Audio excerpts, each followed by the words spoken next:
বিশ্বের তৃতীয় বৃহত্তম গাড়ির বাজার ভারতে নিজেদের অবস্থান শক্ত করতে নতুন কৌশল নিয়েছে টেসলা।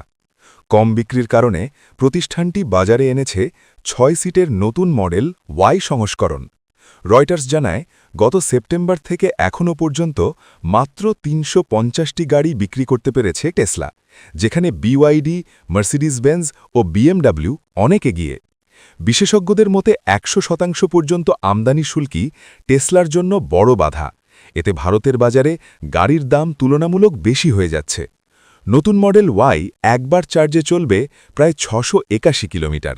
এখন প্রিমিয়াম এসইউভি বাজার ধরতেই নতুন পরিকল্পনা নিয়েছে টেসলা।